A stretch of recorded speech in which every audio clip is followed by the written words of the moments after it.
iniciar pues esta lección 28, Jesucristo nuestro fin último. Jesucristo nuestro fin último. Recordamos que la consagración, o más bien la preparación, está dividida en 4 grandes bloques, ¿cierto? Vimos el bloque del conocimiento del espíritu del mundo, ¿verdad? Luego vimos el conocimiento de sí mismo. Como tercero vino el conocimiento de ¿quién? Y como cuarto, el conocimiento de ¿quién? De Jesucristo. Y no lo dejamos para el final porque fuese el menos importante, ¿cierto que no? Por el contrario, lo dejamos para el final, por así decirlo, porque conociendo primero a María, teniendo primero a María, amando primero a María, conoceríamos más perfectamente a Jesús, le amaríamos más perfectamente y estaríamos, digamos, como que más abiertos a su gracia y a su acción en nuestra vida. ¿Cierto que sí? Entonces no es que el conocimiento de Jesucristo esté al final, porque aquí la Virgen María es más importante que Jesús. ¿Cierto que no?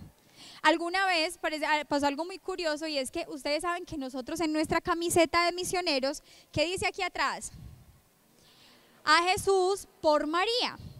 Y un día le pasó a unos misioneros que alguien se les acercó súper ofendido y les dijo, ¿cómo así que a Jesús por María? O sea, es decir que ustedes cambian a Jesús por María. Pues la imaginación de la gente, las diferentes interpretaciones. Obviamente esta frase es un lema de San Luis María de Griñón de Montfort, que ¿qué quiere decir? Que vamos a Jesús por María y no que cambiamos a Jesús por María, ¿cierto que no? ¿Qué tal? No cambiamos a Jesús por María, como lo interpretó esta persona, mucha imaginación, muy creativa, sino que vamos a Jesús por María. ¿Quién como Dios? Entonces, yo sé que todos nosotros asistimos a la Eucaristía frecuentemente, ojalá todos los días, ojalá un consagrado a la Virgen María asistiera todos los días a la Eucaristía, y en la Eucaristía, ya como por allá al final, finalizándose la Eucaristía, hay una oración que se llama la doxología, que es cuando el sacerdote levanta el cuerpo y la sangre de Cristo y dice, por Cristo, con Él y en Él. ¿Cierto que la han escuchado? Por Cristo, con Él y en Él, a ti Dios Padre omnipotente, en la unidad del Espíritu Santo, todo honor y toda gloria por los siglos de los siglos. Amén. Obviamente en la Eucaristía nosotros no la repetimos, es una oración propia del sacerdote, del celebrante, ¿cierto? Nosotros simplemente decimos amén, que se conoce como el gran amén, ¿verdad? Pero solo la pronuncia el sacerdote. Pero esta oración, llamada la doxología, por Cristo, con Él y en Él, y dice al final, todo honor y toda gloria. Es decir, a través de Cristo, con Él, por Él, en Él, ¿a qué se nos parece eso? A lo que veíamos a la vida de unión con María, ¿cierto? Con María, por María, en María, para María. Por Cristo, con Él y en Él, le tributamos la gloria a Dios Padre. ¿Qué quiere decir esto? Que nuestra vida tiene un fin, y es darle la gloria a Dios. Nuestra vida está hecha para darle gloria a Dios. Fuimos creados para glorificar a Dios con nuestra vida. ¿Y lo hacemos a través de quién? De su Hijo Jesús. Lo hacemos a través de Jesucristo, que es el Cordero sin mancha. A través de Jesús, por Cristo, con Él y en Él, nos ofrecemos al Padre y le damos la gloria con nuestra vida y lo glorificamos. Y nosotros glorificamos a Dios Padre con nuestra vida en la medida en que nuestra vida se parece a la de su Hijo Jesús. En la medida en que nosotros nos hacemos otros Cristos, en la medida en que nosotros imitamos a su Hijo Jesús, en esa medida le damos gloria al Padre y cumplimos con esa misión, ¿cierto? Para la que fuimos creados. ¿Quién como Dios? Y después de Dios. Voy a pastelear aquí un poquito. En esta lección hay varios punticos. Solo a Dios adoramos y solo a Dios anunciamos. Entonces vamos a empezar por aquí. Solo a Dios adoramos. Voy a leer textualmente del Catecismo numeral 2096. Catecismo numeral 2096 dice lo siguiente: adorar a Dios es reconocerle como Dios, como creador y salvador, Señor y dueño de todo lo que existe, como amor infinito y misericordioso. Adorarás al Señor tu Dios y solo a Él darás culto, dice Jesús citando el Deuteronomio. Catecismo numeral 2096. Entonces, ¿qué nos está diciendo? Nos está diciendo, ¿qué es adorar a Dios? Es reconocerle como ¿qué? Como Dios. El culto de adoración consiste en reconocer a Dios como tal, que Él es nuestro Dios, que es nuestro único Dios y que lo reconocemos como nuestro Señor, como nuestro Salvador, que de Él nos viene la vida y que de Él nos viene todo. Es reconocer que Él es nuestro creador, que Él es nuestro hacedor y que solo Él reina en nuestra vida. Esa es la adoración. Nosotros muchas veces, digamos como que en nuestra vida cotidiana, en la vida común y corriente, utilizamos la palabra adorar de una manera, digámoslo, incorrecta, ¿cierto? Lo utilizamos muchas veces como sinónimo de amor o como sinónimo de algo que me gusta mucho. Un ejemplo, ay no, es que yo adoro la torta de chocolate. O sea, ¿tú crees que la torta de chocolate es Dios? ¿Sí o no? Pues obvio no, ¿cierto? Ay, es que yo adoro a mi mamá, es que yo adoro a mi papá, es que yo adoro a mi novio, o yo adoro a mi familia, yo adoro mi trabajo, yo adoro mi profesión, yo adoro la ropa de X marca. ¿Alguien ha utilizado esa expresión alguna vez? ¿Cierto que sí? La hemos utilizado en nuestra vida común y digámoslo así, que no está mal, es simplemente una palabra que está mal utilizada. Cuando decimos yo adoro a mi papá, yo adoro a mi mamá, no es que los estemos poniendo como dioses, sino que estamos diciendo, lo quiero mucho, o me gusta mucho, en fin, ¿verdad? Pero ojo, sí debemos empezar a cuidar más nuestro lenguaje, digámoslo así, cristiano, y entender que la palabra adoración se refiere directamente al culto que nosotros damos, ¿a quién? A Dios. Y que damos única y exclusivamente a Dios y a nadie más. Porque el culto de adoración es un culto exclusivo de Dios. Y ese culto está caracterizado por el sacrificio. De hecho, si miramos algunas culturas, normalmente, casi que en todas las culturas, el sacrificio ha estado presente. ¿El sacrificio a quiénes? A los dioses, ¿verdad? Los sacrificios humanos. Los incas sacrificaban a las niñas vírgenes. Y entonces construían pues como sus altares y cogían a las niñas vírgenes y las sacrificaban e incluso les sacaban el corazón para ofrecérselo ¿a quién? A su Dios, para ofrecérselo a su Dios. Y ese era su culto y adoración. Pues ahora no podemos venir a juzgar pues como estas culturas o en fin que no conocieron el evangelio. ¿Cuál es el punto? Que el sacrificio siempre ha sido signo de ¿qué? De adoración.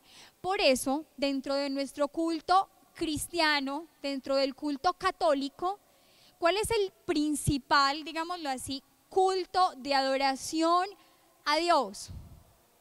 ¿Cuál será? La Eucaristía. Porque la Eucaristía es ¿qué? Es un sacrificio. En la Eucaristía vivimos un sacrificio real. Pero hay algo muy curioso que pasa en la Eucaristía y en ese culto de adoración nuestro.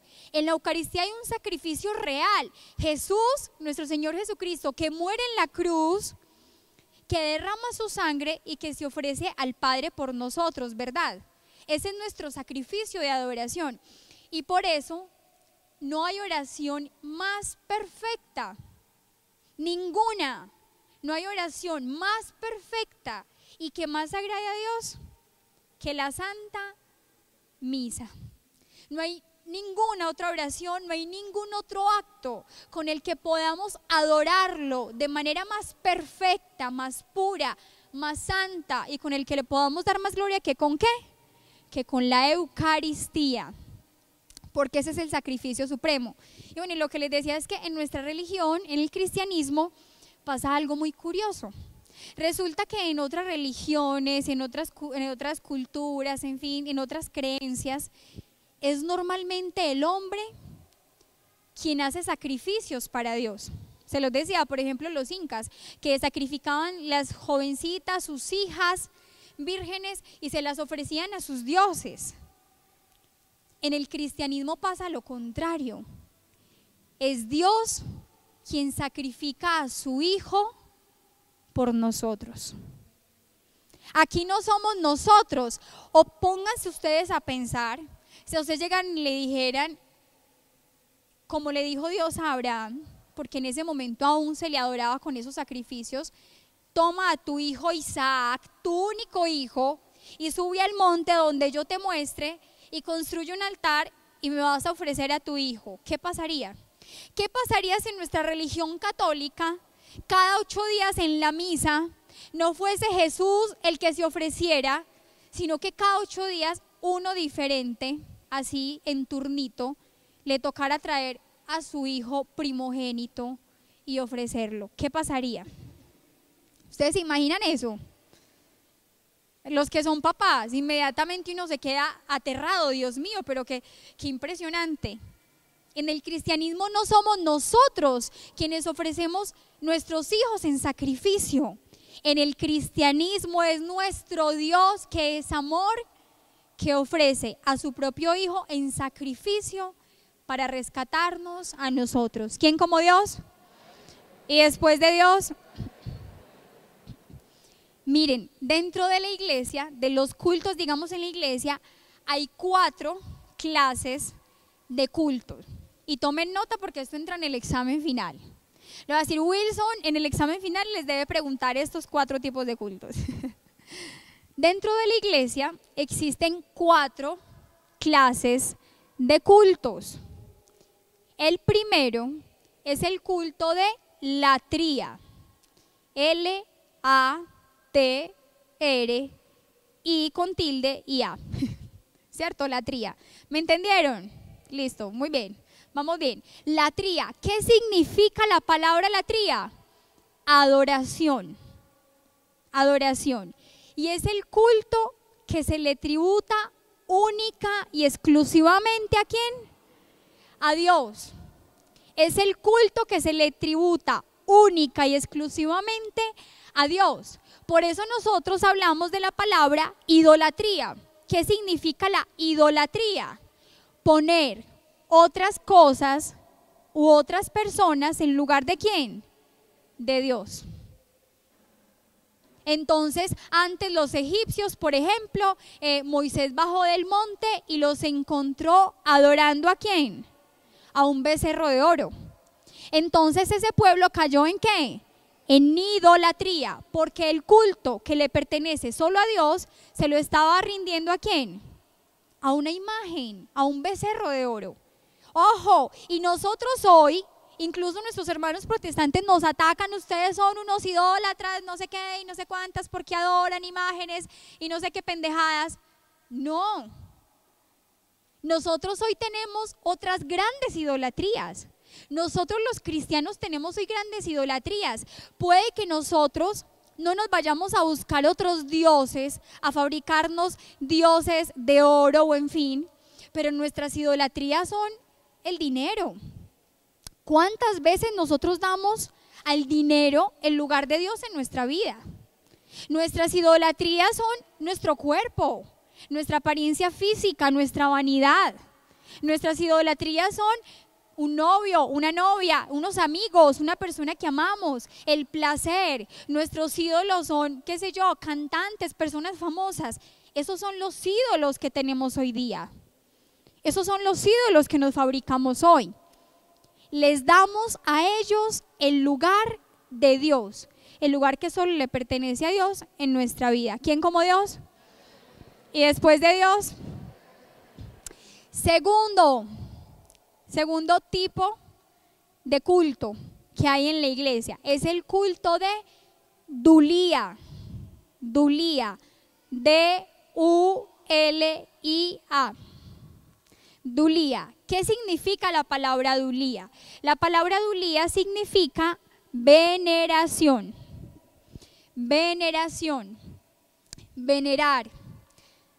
Es el culto que le tributamos a los ángeles y a los santos, ¿cierto? Nosotros a los santos les damos un lugar especial en la iglesia y les prendemos velitas y les hacemos novenas y los tenemos como modelos y como intercesores, y su vida es un ejemplo para nosotros, ¿verdad? Y nos motivan con su vida, nos motivan con su ejemplo, nos ayudan con su intercesión, y por eso nosotros los veneramos, sentimos un respeto, una admiración, un amor, y pedimos su intercesión, ¿verdad? Pero nunca los ponemos en el lugar de Dios. Sí, tercera clase de culto, protodulía. Protodulía.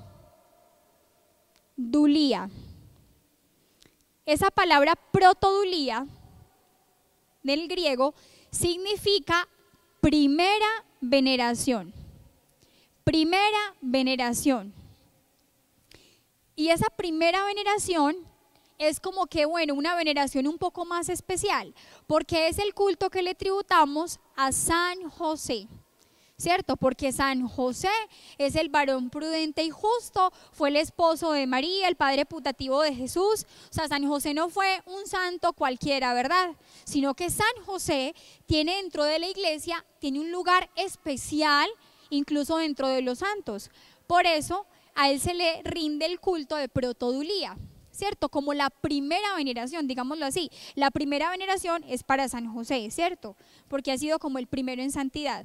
Y hay un cuarto tipo o clase de culto que se llama hiperdulía. Como cuando uno dice, tengo un hijo hiperactivo. Hiper, la palabra hiper. Hiperdulía. Hiperdulía. ¿Qué significa dulía? Veneración. ¿Y qué significa hiper? ¿Qué? Como mucho, como demasiado, como que. Entonces, hiperdulía es el culto que le tributamos a la Santísima Virgen María dentro de la iglesia, ¿cierto? ¿Qué significa? Suprema veneración. Significa suprema veneración. Es decir, el culto a la Virgen María en la iglesia es un culto del todo particular. Obviamente no la adoramos porque la adoración corresponde solamente a Dios, es única y exclusiva de Dios, pero tampoco pues la tratamos como a cualquier aparecida o como a cualquier santo más. No, nosotros sabemos que la Virgen María le dio más gloria a Dios que todos los santos juntos. Nosotros lo sabemos. Que la Virgen María amó más a Dios que todos los santos juntos, que la Virgen María fue escogida como la Madre de Dios. Ella tiene un lugar del todo especial. Ojo, hay personas que caen en el extremo de despreciar a la Virgen María y de hablar de ella como si la Virgen María fuese simplemente un vaso usado por Dios. Hay un apologista muy bueno, el padre Juan Rivas, y resulta que el padre Juan Rivas una vez en un programa de radio, hablando con un protestante sobre temas de apologética, entonces estaban hablando sobre la Virgen María, y el protestante le dijo, es que la Virgen María es una probeta. La Virgen María fue una probeta. ¿Qué es una probeta? Un instrumento de laboratorio, ¿cierto? Como en el que se hacen ensayos, ¿cierto? Ahí se hace, pues, se utiliza como para la fecundación in vitro, qué sé yo. Entonces le dijo el protestante, es que la Virgen María es una probeta. Y el padre Juan Rivas le dijo, ¿probeta? Probeta será su abuela. Oigan pues, probeta será su abuela. Y el pastor se pegó una enojada. Ahí en pleno programa al aire se le pegó una enojada, respete, no sé qué, usted cómo se mete con mi abuela, no sé cuántas. Y le dijo, ¿cómo así? Entonces tú te enojas porque yo le digo probeta a tu abuela y tú quieres que Jesús esté muy contento porque tú le dices probeta a su mamá. Y así muchos protestantes tratan a la Virgen María, y no solo protestantes, incluso dentro de la Iglesia Católica nos han quitado progresivamente el amor a María. La hemos hecho a un rincón, como si María fue simplemente un medio, un instrumento, un vaso que Dios usó para darnos a su Hijo, pero punto, no más. Muchas veces dentro de la misma iglesia, incluso en la iglesia, siendo católicos, crecemos sin el amor a María. Incluso en la iglesia vamos arrinconando a la Virgen María. Incluso en la iglesia nos dicen como que no, María no es tan importante. O si nos ven muy marianos, vean a estos mariólatras. Se volvieron maximalistas marianos. Wilson les habrá mencionado alguna de esas palabras, ¿cierto? Se volvieron mariólatras.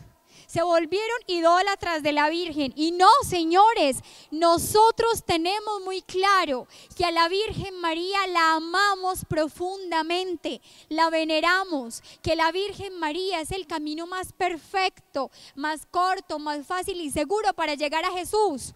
Pero tenemos muy claro que solo a Dios adoramos. Solo a Dios.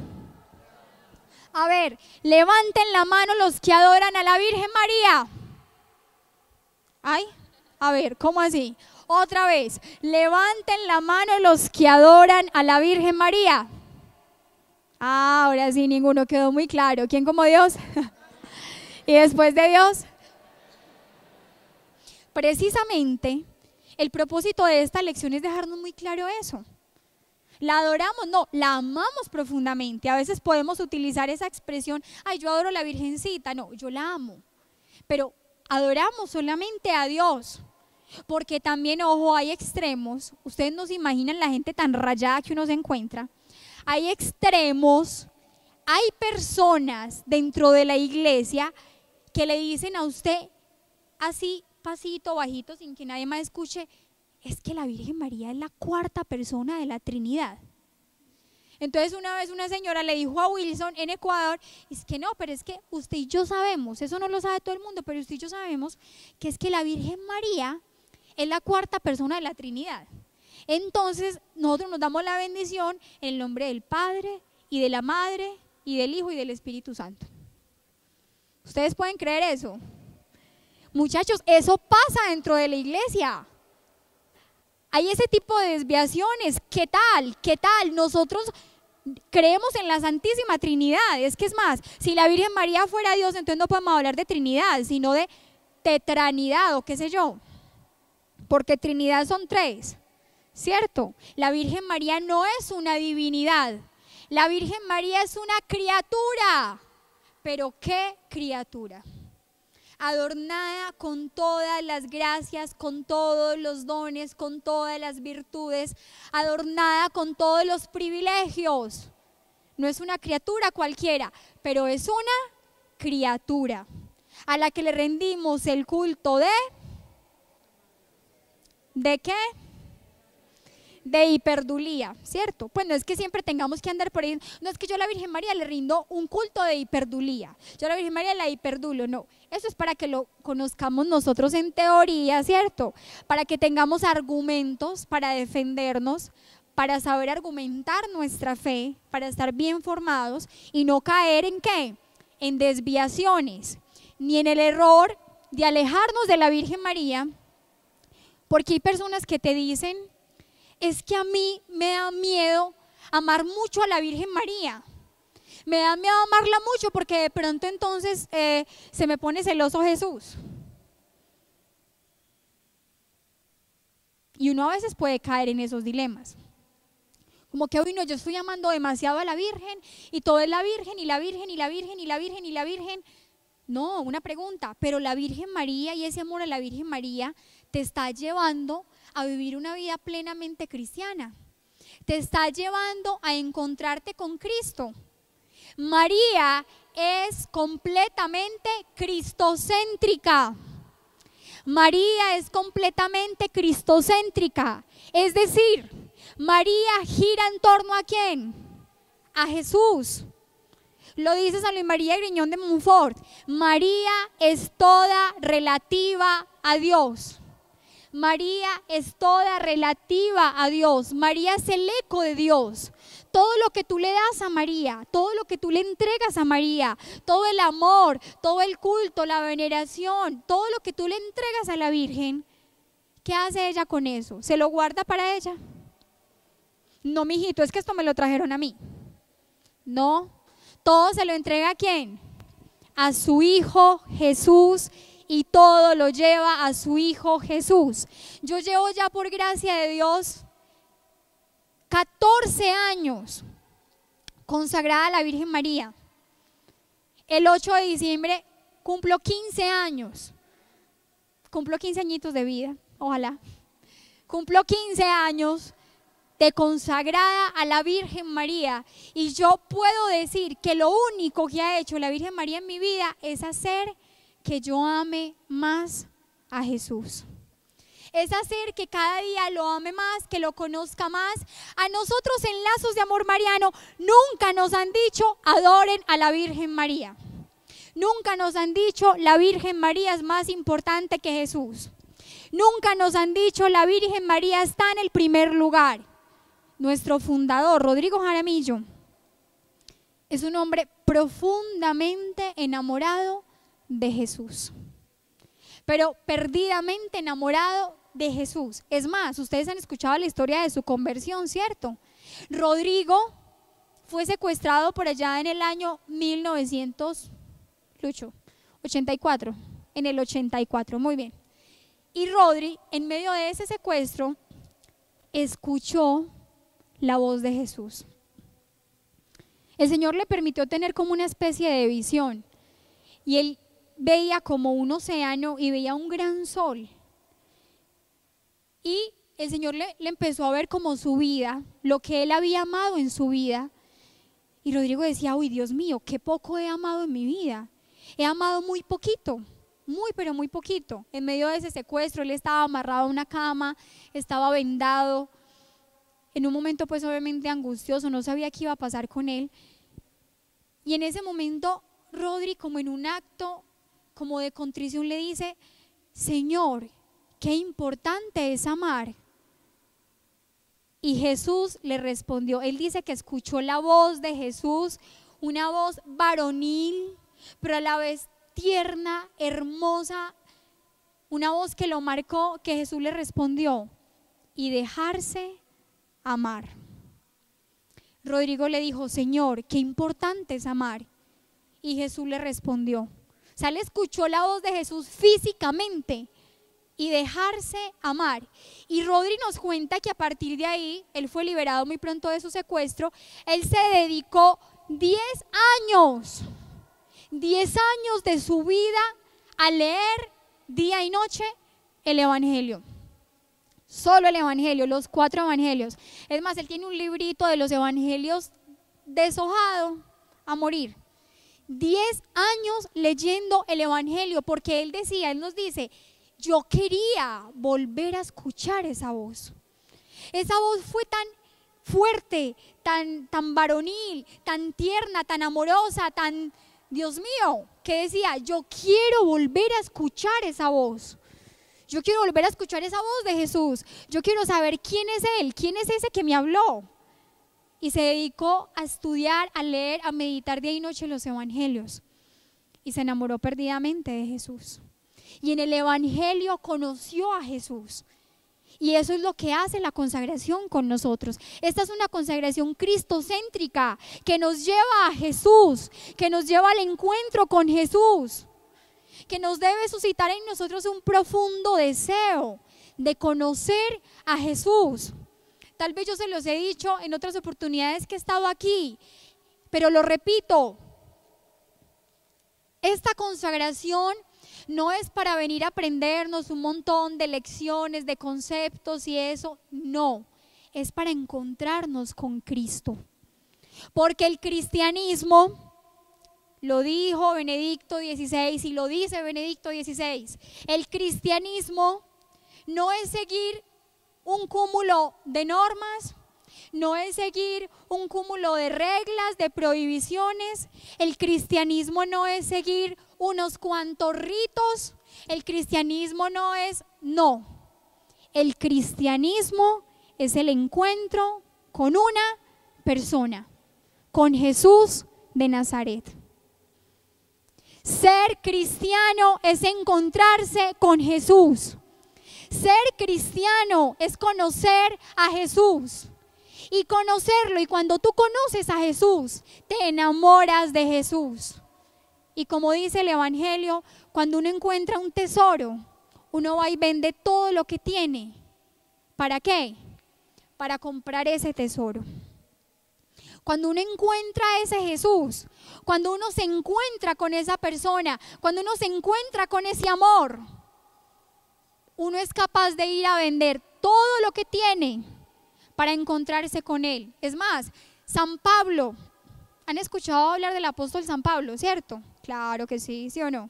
El apóstol San Pablo, él era un fariseo, perseguidor de la iglesia, perseguidor de los cristianos. Es más, él estuvo presente cuando apedrearon a Esteban, el primer mártir cristiano. Y él estaba ahí como que sí, apedréenlo, dando bomba, como decimos en paisa. Y San Pablo más adelante, cuando se encuentra con Cristo, más adelante, en una de sus cartas, San Pablo va a decir una expresión que a mí me encanta, que me parece impresionante. San Pablo va a decir: todo lo considero basura, todo lo considero pérdida en comparación del conocimiento de mi Señor. Todo lo que antes tenía por tesoro, mis conocimientos, mi familia, ser fariseo, todo eso lo considero basura, lo considero pérdida por el conocimiento de mi Señor. Y a eso nos debe llevar el encuentro con Jesús. Cuando tú te encuentras con Jesús, cuando tú le conoces, tú te das cuenta que todo lo demás, títulos, profesiones, riquezas, todo es pérdida y es basura en comparación con el conocimiento de Jesús, con el amor de Jesús. ¿Quién como Dios? Y después de Dios, pues ahora no me vayan a malinterpretar, no es que llegue el esposo a la casa: mi amor, me voy porque es que todo es basura en comparación con el conocimiento de mi Señor y me voy. No. Hay que saberlo entender, ¿cierto? Pero a eso nos lleva la consagración. Y a eso nos lleva esa devoción, cuando es verdadera devoción a María, a encontrarnos con Jesús, a amar a Jesús, a darle el primer lugar a Jesús, a empezar a vivir una vida auténticamente cristiana, una vida coherente, una vida transparente, una vida según el Evangelio. ¿Quién como Dios? Y después de Dios, ¿para dónde vamos?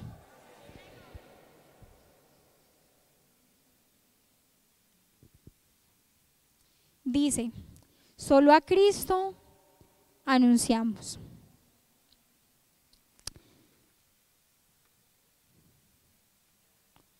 Solo a Cristo anunciamos. Dice: la evangelización debe contener siempre una clara proclamación de que en Jesucristo, Hijo de Dios hecho hombre, muerto y resucitado, se ofrece la salvación a todos los hombres como don de la gracia y de la misericordia. Evangelii Nunciandi es una exhortación apostólica en la que se nos dice esto. Y les quiero leer aquí textualmente unos versículos tomados del tratado. Entonces, miren, recuerden, solo a Dios adoramos y solo a Dios anunciamos.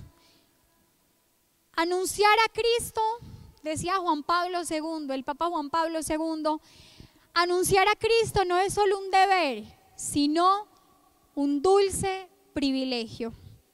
Anunciar a Cristo no es solo un deber, sino que además es un dulce privilegio. ¿Y qué quiere decir eso? Ahí hay dos cosas.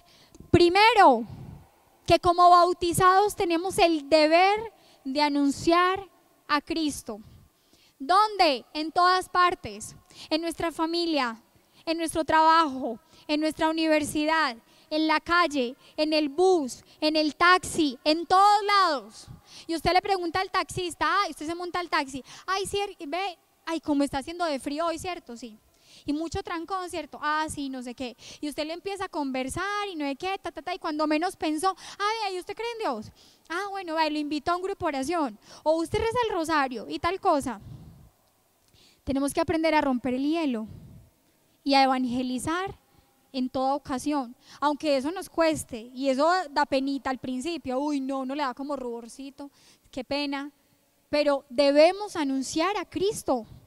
En todo momento, a tiempo y a destiempo. Es un deber, pero a la vez es un gran privilegio. Y es un privilegio que nos fue encomendado a nosotros los hombres. Y la Santísima Virgen María tiene una gran característica. La consagración a la Virgen María no solo hace buenos cristianos, sino que además hace grandes apóstoles y misioneros. Forma grandes discípulos y misioneros. Estoy segura que de esta consagración van a salir muchos misioneros y que seguramente ya a muchos el Señor les está tocando al corazón. Ven, sígueme, pero más de uno se está haciendo el loco, está esperando que se le aparezca el ángel y le diga, ve tal cosa. No se le va a aparecer, o puede que sí. Pero a más de uno el Señor ya lo puede estar llamando en su corazón, porque la consagración a la Virgen María nos produce un gran celo por anunciar a su Hijo Jesús. ¿Quién como Dios? Y después de Dios.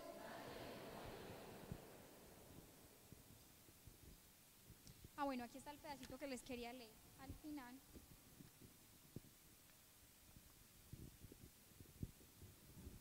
Miren esto tan bonito. Aunque profundamente enamorado de ella, ¿de quién?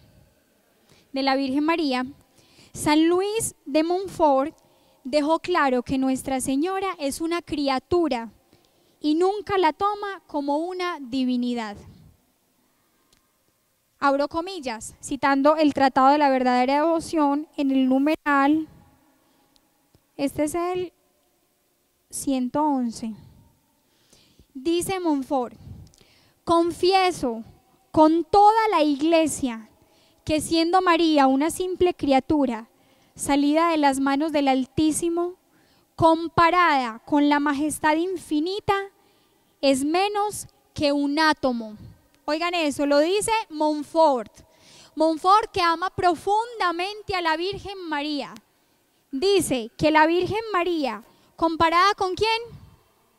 Con Dios, con su infinita majestad. Confieso con toda la Iglesia que siendo María una simple criatura salida de las manos del Altísimo, comparada con la majestad infinita, es menos que un átomo. O mejor, es nada, porque solo Él es el que es.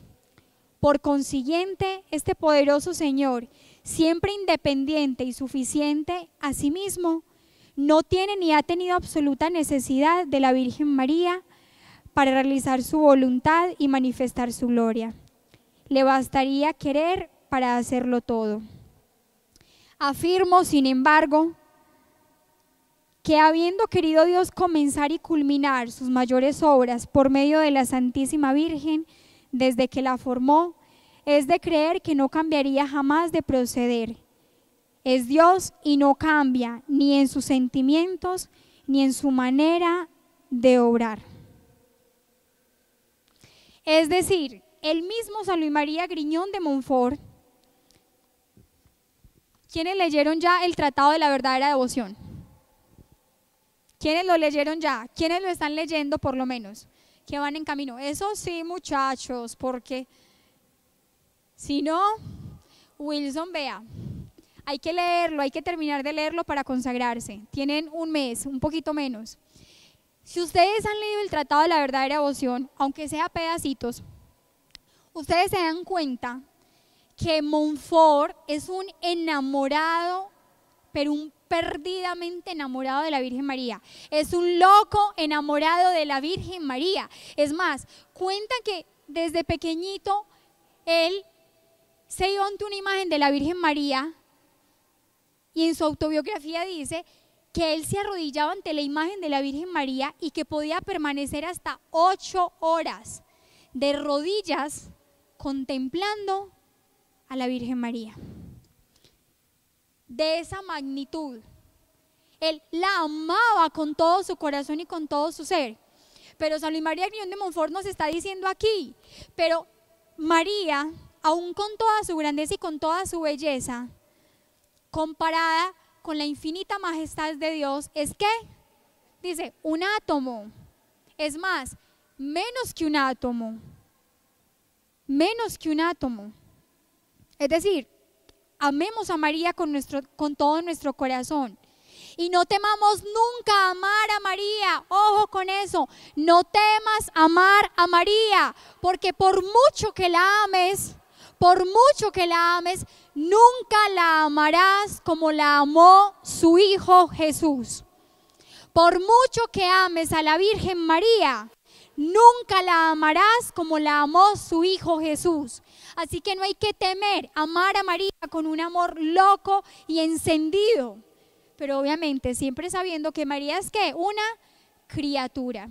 Pero es una criatura a la que Dios enalteció y que la adornó con toda su gracia y con toda su gloria. Es una criatura que es la madre de Dios, nada más y nada menos que eso.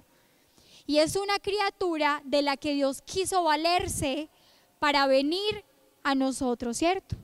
Por medio de María, Jesús ha venido a nosotros. Y por eso es por medio de María que nosotros vamos a Jesús. ¿Quién como Dios? Y después de Dios, ¿para dónde vamos? Muy bien, la práctica de esta lección 28. La práctica de esta lección 28.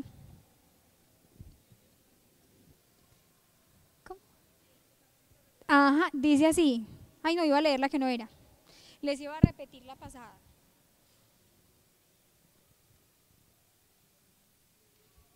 Es regalar 10 estampitas del Sagrado Corazón de Jesús.